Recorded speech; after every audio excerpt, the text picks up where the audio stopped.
Can y'all tell me the worst situation, the most horrific situation you've had in real estate before? Like, give me a story about the most horrific real estate situation you've ever had. Shoot, we can go tenants, we can go loans. Shoot, we can go city. Yeah, definitely city. Yeah, you go first. So this was back in like 2016, 2017, I want to say. So I found this house online, or it might have been through the MLS or something like that. But anyway, found this house, and it was a 7-bedroom. It was about 7,000 square feet, right? And this is in Lexington, like borderline Lexington, Thomasville area. Yeah. Keep talking about that area. We just talking about it. But this was in Lexington. This was on Lexington Avenue, as a matter of fact. And the house needed a whole bunch of work. So basically, I bought the house for $65,000. I couldn't believe it. I thought it was just a great deal. Yeah. I bought it sight unseen. This house needed to be knocked down. 65 bands, bro. Yeah, and it's 7,000 square feet. Yeah. I ended up putting some money into it. I mean, a little bit, not a lot, but so I sold it for $115, but I really lost $80,000 because my monthly payments on it was like $4,000 a month. Yeah. After everything, you know what I mean? And that was because of because I basically borrowed enough money to. Right. It wasn't necessarily $4,000. It was more like $3,000. But I had the thing for like almost 2 years because I couldn't get rid of it. Yeah. And it needed more work than what the house was worth at the time. So I'm thinking 7,000 square feet. I'm thinking 7 bedrooms. This thing got to go for like $1 million. It wasn't worth nowhere near that fixed up. I ended up selling it for $115 at a loss. That was one real estate horror story that I would say it could have it wouldn't have took me out because the next month I made like 120 bands. Absolutely. You but I think real estate really hit home for me actually when Kit told me, he was one of my lenders at the time. He said one real estate deal can take you out. It can. It really can. Yeah. But it could humble you. For sure. I don't think it can take you out because you got a skill set. See, the thing about real estate, you build a skill set that allows you to make money. So will there be a bad deal here and there? Absolutely. Even if you run your numbers, it can be perfect, right, on paper.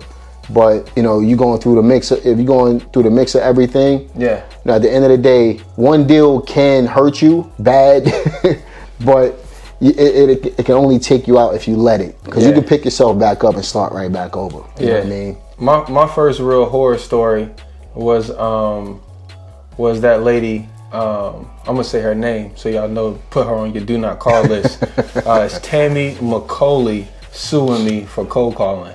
That was my first.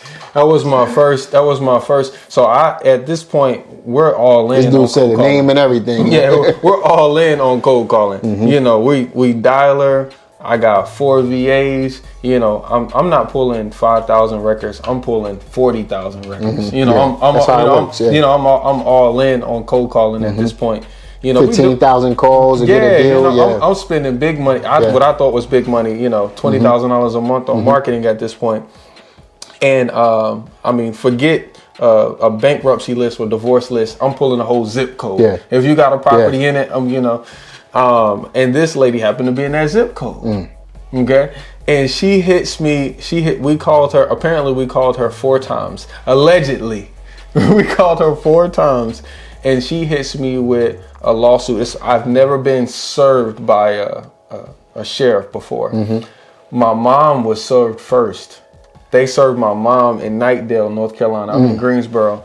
And my mom like, hey, I just got served. What? And literally at the time she's calling me, sheriff was pulling up at my house. Wow. And I'm like, so they served me as well. 100-page lawsuit.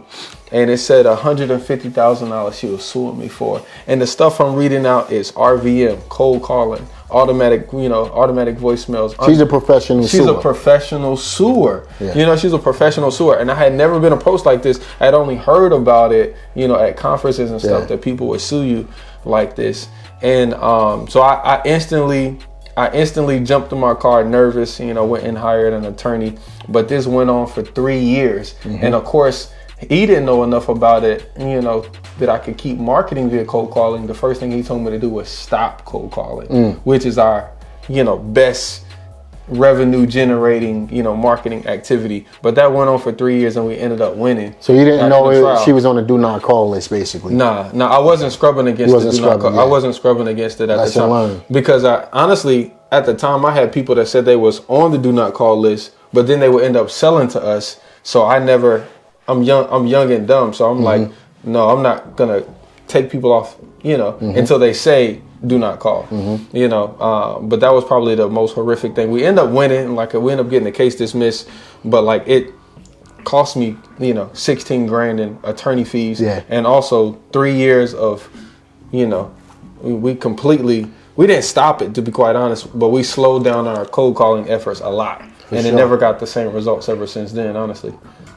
Yes. I had another one, man. This is more like within the last few weeks. Somebody tried. He thought, you know the whole story because I reached out to you about the attorney.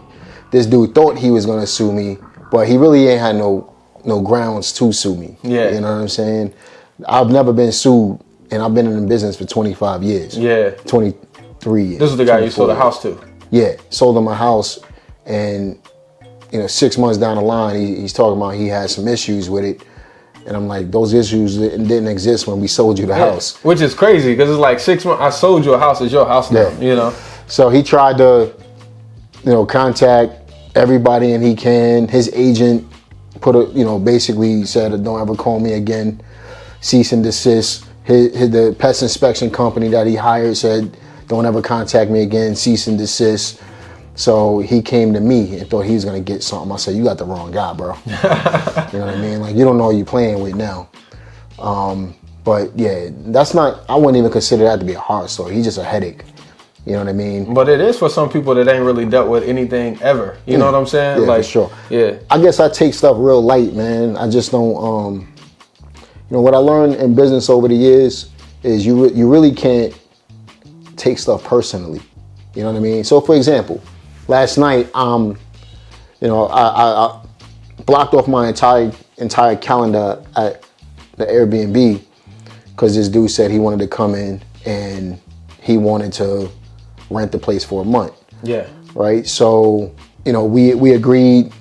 He said, let's sign the lease and let's do what we got to do. Dude never showed up. Yeah. I can be mad at that. Who cares, man? It's $2,800. Yeah.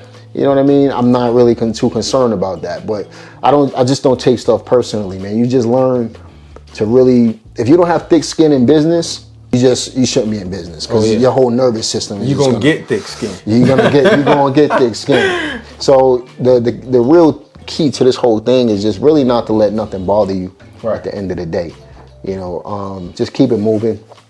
And I had to learn that. It took time because it's not easy. It's not easy building a business, especially when you got all these kids, man. We got about the same amount of kids.